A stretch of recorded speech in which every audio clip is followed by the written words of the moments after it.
So I'll kick us off for the first question for Secretary Tell. Many provisions provided in prior WRDAs have gone largely unimplemented.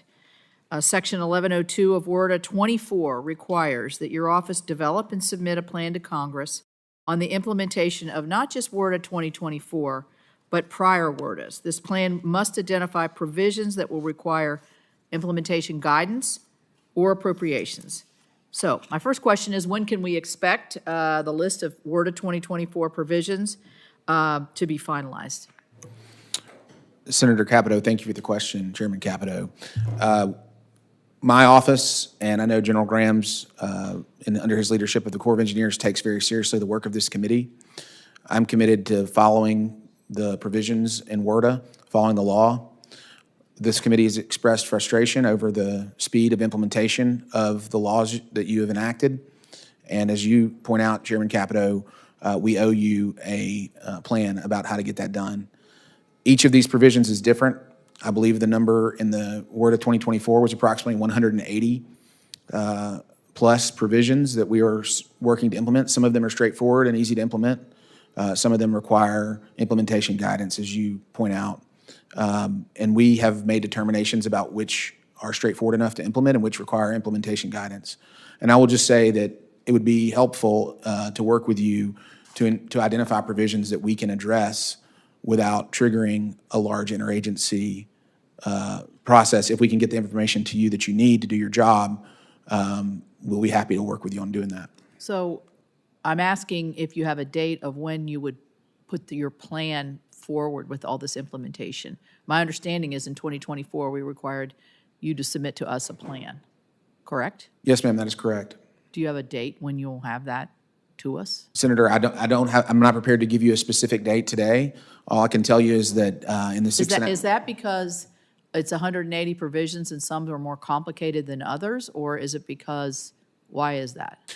Senator, at the heart of it is that the Article 2 branch of government is led by a chief executive, and many of the provisions included in WRDA 2024 implicate agencies and equities across the government. And in order to speak with one executive branch voice and give you an answer that's correct, it necessarily involves coordination with a myriad of agencies that complicates our ability to get you the information you need so that we can speak with one executive branch voice. And so, and given that provision implicates a number of provisions that implicate other agencies, it is complex for us to deliver to you something that you can count on that is right, but I'm committed to doing that.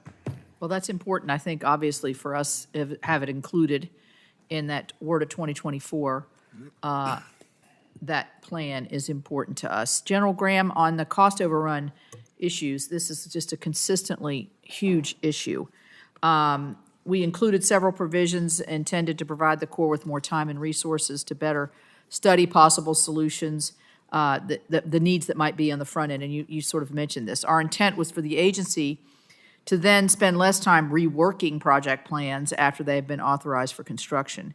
However, we do not want these provisions to be interpreted as a directive from Congress to the Corps to go back to the days when the agency spent years or decades studying a single project. What additional steps are being taken to address these cost overruns? You addressed this a little bit in your open statement, but if you could get a deeper dive on that. Chairman Capito, and thank you for that question.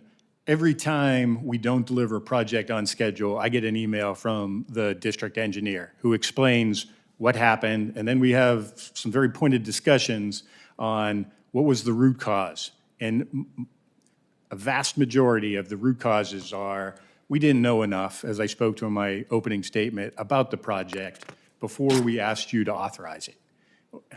Probably a good way to visualize that is a lot of those authorizations were kind of at the conceptual 10% level. They weren't at the 35%. So basically, hey, we authorized a house, not a 4-bedroom house with a gas heater and 3 bedrooms.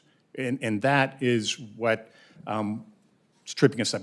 Digging down into the details a little bit more, the main thing we missed is the field investigations. So we didn't get all the survey data that we need. So we didn't know this is a water resource business we're in, so that those elevations, those are kind of critical. And same thing goes with, well, what property is associated with those surveys? What does the soil look like that we're going to build upon? Kind of fundamental stuff. And we didn't do nearly enough of that. So we're working with Secretary Tell to come up with a common sense reason or explanation or work rationale for moving this forward. Just, my time's running out here, but I would just ask, do you envision then going back on pending projects and redoing this? Or is this from going forward, this is the way you're going to do it on new projects? So certainly going forward. Right. But for the projects that have been authorized, but we haven't built those yet. Right. The designs on those are still sitting probably around the 10% level. So it'd be Yeah. helpful to be able to open those up, take a look at those. And then when Congress and the administration are looking to fund those projects, I can give you a realistic cost estimate. Okay, all right.